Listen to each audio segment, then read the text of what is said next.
So that pickup has no magnets in it. So how is it even making sound? If you search online, how does a guitar pickup work, you'll almost always see the same explanation. Whether you're on Seymour Duncan's website, Fender's site, or loads of other pickup builders' pages, the description usually goes like this. The magnet in the pickup creates a magnetic field, and the string vibrates and cuts through that magnetic field. Now that disturbance generates electricity in the coil. And that is the model that most of us have in our heads, but what if that's actually not what's happening? In 1978, Seth Lover, the man who invented the original PAF humbucker for Gibson, explained it very differently. The magnetic field comes up to the strings and then magnetizes the strings. That's one of the things most people don't understand. They figure the string is waving there, cutting the magnetic lines of force. That isn't it. The magnet, all it does is magnetize the string. All it does is magnetize the string. When I read that, it made a lot of sense, but I didn't want to just assume that it was right. I wanted to test it properly. I've been building and modifying guitar pickups for years, but reading that put me straight into research mode. Interestingly, the National High Magnetic Field Laboratory describes it in the exact same way. That string becomes magnetized, and that moving magnetized string is what induces current into that coil. So if Seth is right, we should be able to prove it.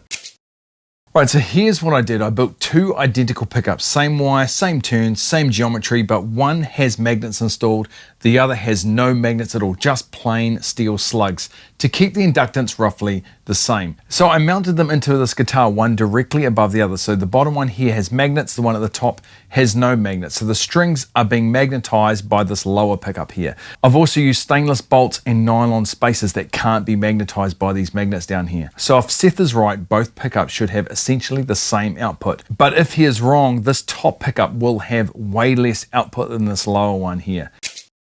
So on this guitar, I've wired it so the neck position is the pickup with the magnet sitting underneath here, and this floating pickup is in the middle position on this switch, so I can switch between them in real time. Now, I made an extra video with even more detail and some really interesting things I found while making these pickups.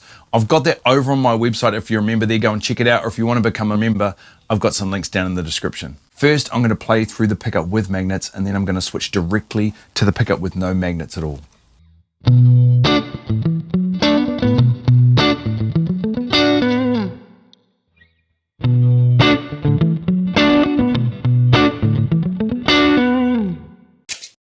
So here's what's really going on. The magnet's job isn't to project something to be cut by the string. It magnetizes the string.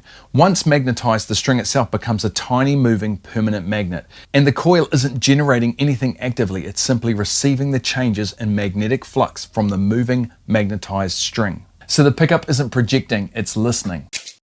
So what does this mean in practical terms? Well, it means the magnet type probably has way less influence on the sound than we all think. Whether that's ceramic or Alnico 2, 3, 4, or 5, a lot of what we attribute to tone is really about the magnetic strength, the Gauss, rather than some sort of mystical property of the material itself. If you degauss an Alnico 5 down to the same magnetic strength as, say, an Alnico 2, the differences will likely be very small. Now, that doesn't mean the magnetic material does absolutely nothing. An Alnico 2 has higher permeability, which shifts the resonant peak slightly, and an Alnico 5 has different conductivity, which can slightly damp the top end, which is ironic since Alnico 5s are known for being a bit more spiky in that top end, but that's just due to their magnetic strength or their Gauss. But these are all small background effects. The real engine of the tone here is that magnetized string, and this experiment shows that.